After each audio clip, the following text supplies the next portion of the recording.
снимался еще и в фильме с моим отцом «Золотой дом». Тогда красноармейца играл там. Там вот как раз так все снимались: Степанов, Мария, Вампилов Гуда Николаевич. Потом вот мой отец снимался, да, и Боря, как его фамилия, сейчас не помню, мальчика, главную роль играл, Борис. И Нина Маншеева, тоже, девочка тоже главную партию исполняла. Вот. И Апрелина Иванова. Вот. Съемки здесь происходили у нас здесь, в этом, в Иволге. И вот этот Басов, Владимир Басов, вот они приезжали, помню, с папой к нам домой. Прямо целый вот этот ящик бутылки, ящик бутылок, пива. И вот они там пили это пиво и беседовали. Ну, раньше вот так они вот не могли ни без пива, ничего так, наверное, разговаривать. Но, тем не менее, у них такой вот шел разговор. И, соответственно, пока там этих, сколько в фильме они этих овец загубили, ну и, конечно, эти овцы у нас были дома тоже, варились и парились, жарились. «Золотой дом»? Да, «Золотой дом». Он был снят в 1959 году. Вот. Владимиром Басовым, тоже, в общем-то, известный режиссер. Вот. Приходили тоже домой. И Мунзук тоже был у нас, этот, который снимался в этом фильме. Дерсу Узала. Дерсу Узала, да. Вот он тоже. Потом из фильма он снимался с мамой, значит, они как муж и жена играли. Мама говорит, так мне было неудобно в одной кровати с ним лежать, но надо было, говорит, ну что ж. Кто с кем лежала? Ваша мама? Моя мама, как бы его супруга. В каком фильме, я не помню. Потому что мама моя тоже снималась в этом фильме. «Люди голубых рек», это тувинский фильм. Мама у меня во многих тоже фильмах снималась. Она снималась у Шипитько. «Матера» назывался фильм. Элема Климова еще и Лариса Шипитько. Вот как раз съемки шли, мама приехала такая вся в трансе. Я говорю, а что такое? Да Ларису, говорит, вот, попала в это аварию насмерть.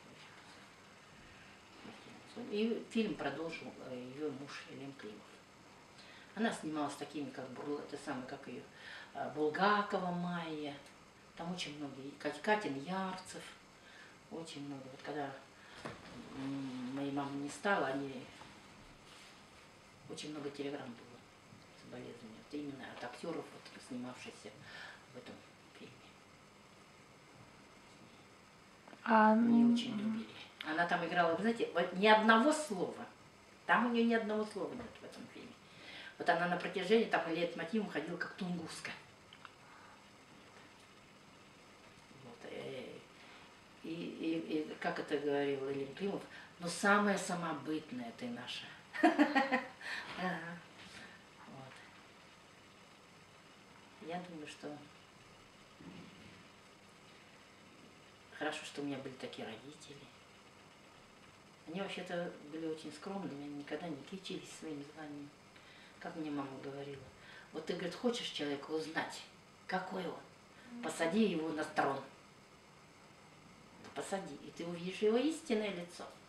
Я раньше как-то не понимала этого, да, и все время говорю, мам, что ты как это сам, просто так ходишь, да, вот они великие, тоже великие же люди, меньше даже тебя это сам по статусу, да, но как-то вот, она говорит, а мне с народом ближе, я из народа, мне с народом ближе, и он меня понимает.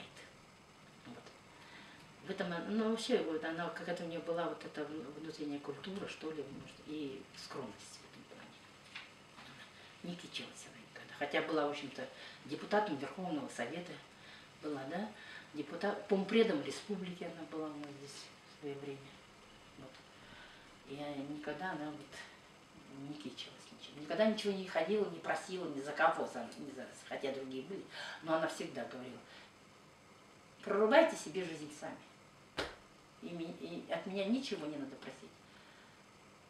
Вот я раньше не понимала этого, я теперь понимаю это, для чего это она говорила. Это что, для того, чтобы это я сейчас вот здесь сидела. Не почивала на родительских лаврах, да, и не делала имя родителям, своим родителям. А сама во всем, везде.